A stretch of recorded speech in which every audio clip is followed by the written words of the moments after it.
नमस्ते बच्चों। आज हम महादेवी वर्मा द्वारा लिखा गया संस्मरणात्मक रेखाचित्र भक्तिन पढ़ेंगे। भक्तिन महादेवी वर्मा द्वारा लिखा गया एक संस्मरणात्मक रेखाचित्र है जो कि उन्होंने अपनी सेविका के बारे में लिखा है। भक्तिन छोटे कद व दुबले शरीर वाली वृद्ध महिला है। लेखिका ने उसकी तुलना अंजनी पुत्र हनुमान से की है। हनुमान जी राम जी के सबसे बड़े सेवक माने जाते हैं, तो लेखिका को यूँ लगता है कि मेरी भी सबसे बड़ी सेविका जो है वो भक्तिन है, क्योंकि भक्तिन उनके कहे अनुसार ही कार्य करती है, जो कि बिना थके दिन रात काम करने वाली है। वह लेखिका के पास जब पहली बार नौकरी के लिए आई तो उसने अपना नाम लक्ष्मी बताया, लेकिन यह भी कहा कि वह नाम उसे न पुकारा जाए। लक्ष्मी के गले में कंठी माला देखकर लेखिका ने उसका नाम भक्तिन रख दिया, जिसे सुनकर वह प्रसन्न हो गई। अब महादेवी वर्मा जी ने भक्तिन के जीवन को 4 भागों में बांटा है। पहले भाग में तो उसके माता पिता और उसके विवाह का वर्णन है। वे बताती हैं कि वह इलाहाबाद में झूसी में एक सूरमा की इकलौती बेटी थी। 5 वर्ष की आयु में उसका विवाह हंडिया ग्राम के एक संपन्न गोपालक के पुत्र के साथ कर दिया गया। अब विमाता ने भी उसका गोना 9 वर्ष की, गोना कहते हैं उसको ससुराल भेजना, 9 वर्ष की आयु में करवा दिया। लक्ष्मी के पिता की मृत्यु का समाचार भी विमाता यानी सौतेली माता ने बहुत लेट दिया, और सास भी रोने धोने अपशकुन के डर से लक्ष्मी को उन्होंने नहीं बताया। तो बाद में मायके जाने पर लक्ष्मी को पता चला, और लक्ष्मी के साथ उसकी सौतेली माता ने अच्छा व्यवहार भी नहीं किया। तो वह रोते हुए बच्ची जो लक्ष्मी थी, क्योंकि छोटी थी ना वो, तो वो रोती हुई वापस अपने ससुराल आ गई।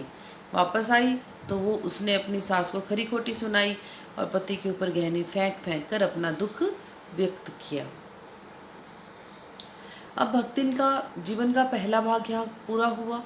अब भक्तिन के जीवन का दूसरा भाग शुरू हुआ, लेकिन यह भी बहुत दुखद है, क्योंकि उसने एक के बाद एक 3 कन्याओं को जन्म दे दिया। और भारतीय समाज में कुछ परिवारों में यह परंपरा रही है, ये स्थितियाँ रही हैं कि हमारे यहाँ बेटियों का जन्म अच्छा नहीं माना जाता, और ऐसा लोग ऐसा सोचते हैं कि बेटियाँ तो बोझ हैं। उसी की ओर हमारी जो भारतीय समाज की सामाजिक कुरीति है, उसकी ओर भी महादेवी वर्मा ने संकेत किया है। अब उसने एक के बाद एक 3 कन्याओं को जन्म दे दिया, तो सास और जेठानियों ने उपेक्षा की मतलब उसको इतना महत्व नहीं दिया, क्योंकि उनकी दोनों जेठानियों ने काले कलूटे ही सही लेकिन बेटों को जन्म दिया था। अब उनके लड़कों को तो, पुत्रों को तो दूध मलाई खाने को मिलती, और भक्तिन की बेटियां सारा दिन तो काम करती और काला गुड़, मट्ठा, चना, बाजरा जैसे मोटे अनाज उनको खाने को मिलते। लेकिन इसमें एक अच्छी बात यह थी कि लक्ष्मी का पति उससे बहुत प्यार करता था। वह गाय, भैंस, खेत, खलिहान, फल के जो पेड़ थे, उन सब की देखभाल कौन करता था? लक्ष्मी करती थी। अब जैसे ही लक्ष्मी और उसके पति ने बंटवारा कर लिया, अलग हो गए वो लोग, अपने जेठानियों से वो अलग हो गई, और दोनों ने खूब मेहनत की। खूब मेहनत करने से उन्होंने जो बंटवारा उनको मिला था, जो उनके अलग होने पर हिस्सा, उसको उसमें भी उनको संपत्ति में खूब मेहनत, खूब अच्छी संपत्ति हो गई उनकी। लेकिन अब यहाँ पर भी उसके जीवन का दुख और शुरू हुआ। या भक्ति ने सोचा कि जीवन सही चल रहा है, लेकिन हुआ क्या? बड़ी बेटी का विवाह पति ने धूमधाम से किया, लेकिन 29 साल की उम्र में ही दोनों बेटियों का भार डालकर पति स्वर्गवासी हो गया। 2 बेटियां, छोटी वाली जो 2 बेटियां हैं, उनका भार डालकर किसी प्रकार भक्ति ने दोनों बेटियों के हाथ पीले कर दिए। हाथ पीले करना, विवाह करना, और बड़े दामाद को घर जमाई बनाकर रखा। भक्तिन के जीवन का दूसरा भाग यहाँ कंप्लीट हो गया, पूरा हो गया। लेकिन भक्तिन के जीवन के तीसरे भाग में भी दुख कम नहीं था। बड़ी बेटी विधवा हो गई। विधवा जिसके पति की मृत्यु हो जाए। जेठ के बड़े बेटे ने अपने साले का विवाह अपनी बहन से करवाना चाहा। अब ये बहन से विवाह करवाने के पीछे क्या कारण था? कि संपत्ति प्राप्त करना चाहते थे वो लोग, कि भाई किसी तरीके से भी जो चाची है उसकी जो संपत्ति है वो हमें मिल जाए। तो उसने, बहन ने नापसंद कर दिया। उस समय तो बात टल गई, लेकिन कुछ दिन बाद भक्तिन के घर पे न रहने पर वह तीतरबाज जो उसका जेठ के बड़े बेटे का लड़का था ना, वो कोई काम वगैरह नहीं करता था। सारा दिन गांव में क्या होता है, जो लोग खाली घूमते रहते हैं वो लोग क्या करते हैं, मुर्गे लड़ाना, तीतर लड़ाना जैसे काम अपना समय काटने के लिए करते रहते हैं। काम भी नहीं कहेंगे, खेल कहेंगे हम, मतलब टाइम पास कर रहे हैं वो।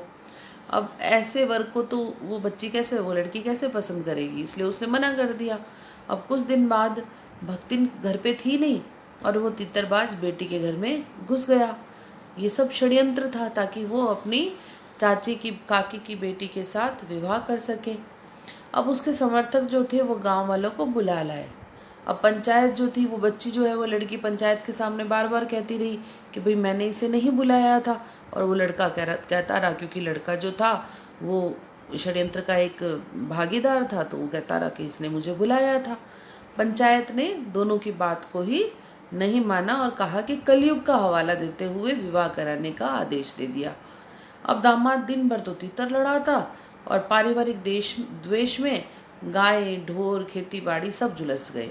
भाई एक ऐसे व्यक्ति को के साथ उसका विवाह कर दिया गया तो वो लड़की सारा दिन अंदर ही अंदर जलती रहती, तो वो कोई काम वगैरह करती नहीं, भक्तिन भी नहीं करती, लेकिन वो दामाद जो था वो सारा दिन तीतर लड़ाता। एक बार लगान न दे पाने के कारण जमींदार ने उसे दिन भर कड़ी धूप में रखा। अब भक्तिन तो अपमान का कलंक, इतनी मेहनती भक्तिन कैसे ये अपमान सहन कर ले। कमाई के लिए लेखिका के घर में सेवक बन गई। अब देखिए, पहला दूसरा तीसरा भाग जीवन का उसका खत्म हुआ, लेकिन अब भक्तिन की जीवन का चौथा भाग शुरू हुआ। अब लेखिका जो है वो बता रही है कि भक्तिन के जीवन के चौथे भाग में घुटी हुई चांद की को मोटी मेली धोती से ढके हुए लेखिका घर प्रस्तुत हुई। घुटी हुई चांद मतलब उसने अपने बाल हटवा लिए थे, घुटा लिए थे अपने आप, अपनी जो सर है उसे मुंडवा लिया था। अब लेखिका ने देखा कि एक महिला मेरे घर में आई है काम लेने के लिए, और उसकी वेशभूषा में वैरागी और ग्रस्त, क्योंकि हमने पहले पढ़ा ना कि जब वह उसका पति मर गया भक्तिन का, तो भक्तिन की संपत्ति पे अधिकार करने के लिए उन्होंने सोचा कि भक्तिन का दूसरा विवाह कर देते हैं। लेकिन भक्तिन ने तो अपना सिर मुंडवा लिया और कंठी माला धारण कर ली और कह दिया, भाई मैंने तो गुरु मंत्र ले लिया है और अब मेरा मन करेगा जो मैं करूँगी, मैं तो यहीं रहूँगी अपने घर में और यहीं मेरी संपत्ति वगैरह का देखभाल करूँगी। वह तड़के जल्दी उठकर नहा धोकर लेखिका की धुली हुई धोती जल के छींटे से पवित्र कर पहनने लगी। अब भोजन के समय उसने क्या किया, एक थाली में मोटी मोटी रोटियां और गाढ़ी दाल लेखिका को परोस दी। भक्तिन बड़ी मेहनती, ईमानदार और सच्ची स्वामी भक्त थी। लेखिका की सेवा करना उसका धर्म बन गया था। भक्तिन का स्वभाव ऐसा बन गया था कि वह दूसरों को अपने अनुसार बना लेती थी, लेकिन स्वयं परिवर्तित नहीं होती थी। यही कारण है कि वह लेखिका के उत्तर पुस्तिकाओं को बांधना, अधूरे चित्रों को कोने में रखना, लेखिका के लिए दही का शरबत, तुलसी की चाय बनाकर लाना, यह बड़ी खुशी खुशी से करती थी। यानी उसके लिए सब कुछ लेखिका हो गई थी। लेखिका को खुश रखना ही उसके जीवन का एकमात्र उद्देश्य था। अब युद्ध के समय भक्तिन की बेटी और दामाद जब उसे लेने आए तो वो लेखिका को अकेले छोड़कर जाने को तैयार नहीं हुई। उसका कहना था, जहाँ मालकिन रहेगी वहीं मैं रहूँगी, चाहे वह कालकोठरी ही क्यों ना हो। लेखक के साहित्यिक मित्रों का भी भक्तिन बहुत सम्मान करती थी। लेखिका ऐसी स्वामी भक्त सेविका को खोना नहीं चाहती है। धन्यवाद।